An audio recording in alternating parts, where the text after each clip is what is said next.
La F1 ha tenido gran cantidad de variaciones en su motorización, pero la era del V10 sin duda fue una de las mejores, por su rendimiento, potencia, confiabilidad y sobre todo, el sonido.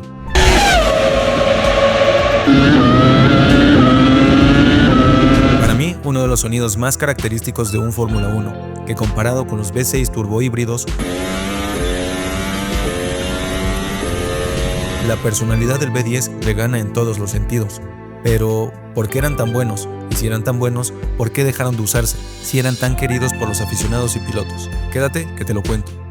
En todo documental y análisis de los motores V10 podrás ver que algunos alcanzaban hasta 20.000 revoluciones por minuto, algo brutal y un hito de ingeniería y rendimiento automotriz. Si eres seguidor del deporte, sabes de sobra que la normativa siempre está en constante cambio, y más aún cuando se trata de motores o unidades de potencia, como se les llama hoy en día, a los V6 turbohíbridos. Los motores han pasado por cambios muy grandes a lo largo de la historia del deporte, pero precisando en el año 1989, la FIA prohibió los motores turbo, principalmente porque se estaba obteniendo una potencia desmedida al meter turbos más grandes, y la cantidad de caballos de fuerza ganada rebasaba por mucho los 1000 caballos, y para la FIA fue una alerta que tenía que atender para evitar la disparidad en las competencias. El reglamento cambió motores con un desplazamiento de cilindrada fija de 3.5 litros entre 8 y 12 cilindros.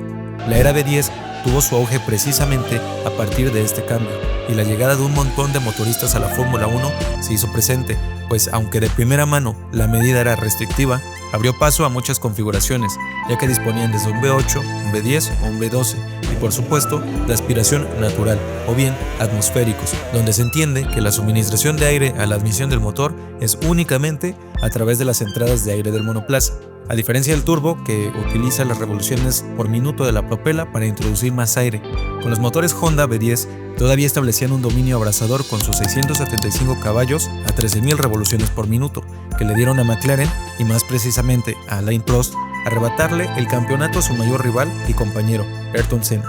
Por otro lado, los motores V8 proveían la seguridad que ya habían demostrado los Judd de Ford. Seguían en la misma línea por la simplicidad del armado y la eficiencia de combustible que daba esta configuración, pero Ferrari respetaba su ideología de seguir haciendo motores potentes, decantándose por un rugiente y poderoso V12, pero sacrificando un poco de confiabilidad.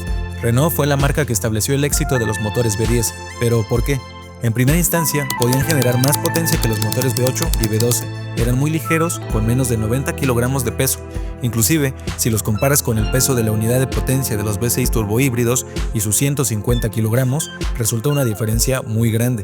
Y por allá del 2019, algunos pilotos como Romain Grosjean acudieron a una reunión ante el expresidente de la FIA, Jean Todt, para dar algunas sugerencias para mejorar el espectáculo. Y Grosjean consideraba que hacer los coches más ligeros beneficiaría la lucha en pista y ayudaría en temas de rendimiento que limitaba los rebases en carrera. Usar un motor V10 sería una buena opción por su ligero peso. Aunque los motores V10 tuvieron algunas apariciones antes, gracias a las restricciones de la normativa del 89, los ingenieros encontraron una buena brecha para explotar mayor potencia y confiabilidad en los motores V10, llegando a ser la configuración ideal, con dos filas de 5 cilindros con una apertura con la que cada constructor jugaba, yendo de los 60 a los 90 grados, un motor que se consideraba muy fino en su funcionamiento. Todo inicia con la configuración particular que les daba el motor V10, y desde el cambio de la normativa, la restricción de desplazamiento llevó a los ingenieros a ser creativos sobre cómo desarrollar más potencia, si ya no tenían la opción de agregar mayor desplazamiento para ganar esa potencia extra. Pero antes de avanzar, entendamos lo siguiente.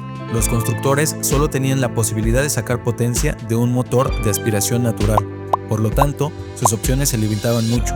Como ya habíamos dicho, o usaban un V8 con menor potencia, pero con gran confiabilidad, o se iban a los V12 por la gran potencia que podían desarrollar, pero sacrificando algo de confiabilidad. Y los V10 demostraron tener mayor confiabilidad y una buena potencia por exprimir, pero sin aumentar el desplazamiento. ¿Cómo lo lograban?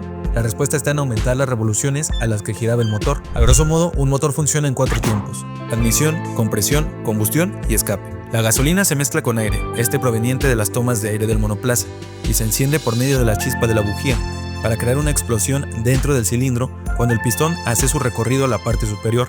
Toda esta combustión es liberada como gas a través del escape. Básicamente, transforma la energía en energía mecánica, que se transfiere al cigüeñal y hace girar las ruedas. Entre mayor sean las revoluciones a las que gira el motor, la potencia podrá incrementar. Podrás entender que el camino más sensato para los motores V10 fue incrementar estas RPM. pero se enfrentaron a distintas dificultades, entre ellas que los materiales de las bielas, los pistones, las válvulas y básicamente todos los metales internos del motor tenían que ser reforzados para soportar mayores revoluciones, para evitar que los motores reventaran. Para hacer girar a mayor revoluciones el motor, no solamente trataba de hacerlo más rápido, sino también podían jugar con el desplazamiento de los pistones, es decir, que el recorrido que hacían de arriba a abajo fuera menor. Así, en un minuto las revoluciones que pudieran dar fueran mayores, a diferencia de un desplazamiento más largo. Y aparte podían hacer más anchos los cilindros y pistones para generar más potencia. Deja que te explique más a fondo.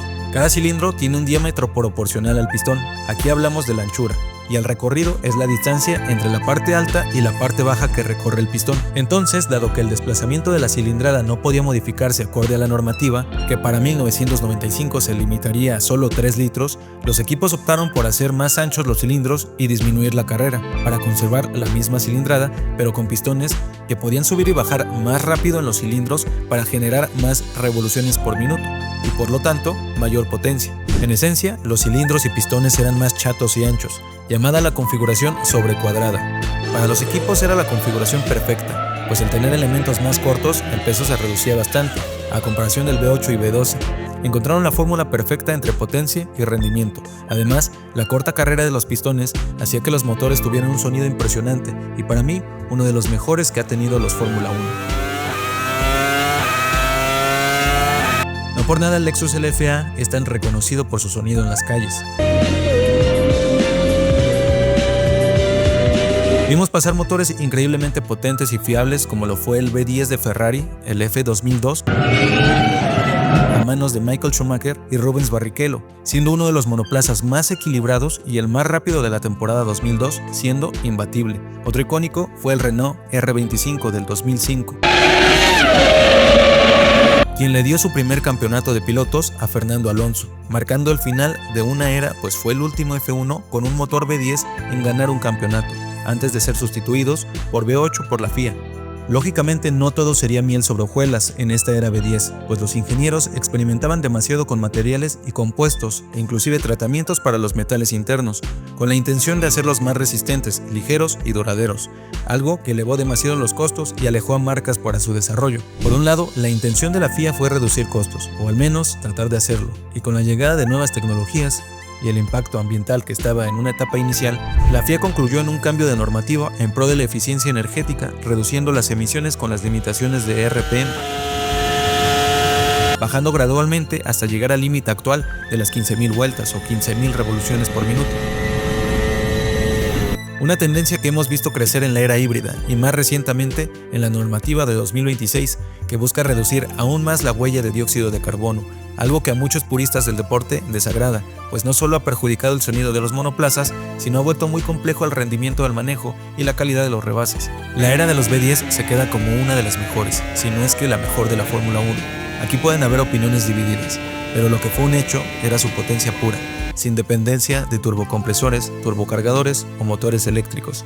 Les permitía tener una potencia casi inmediata que seguía empujando hasta el límite de las revoluciones por minuto. Y ese sonido espectacular que generaba queda como el arquetipo del monoplaza ideal, al menos para los más puristas de este deporte. Pero un cambio radical hacia la sostenibilidad llevó a los F1 a tener cada vez menos emisiones al reducir el impacto de combustión, llegando a lo que hoy conocemos, motores V6 de baja cilindrada pero con un motor eléctrico, encaminándose cada vez más hacia motores con menor impacto ambiental. Es prácticamente imposible volver a ver carreras con motores V10 o V8, pero ¿te gustaría tenerlas de nuevo? Gracias por llegar hasta aquí. Si te gusta el contenido, considera suscribirte, regálanos un like y comparte. Nos vemos en el siguiente video.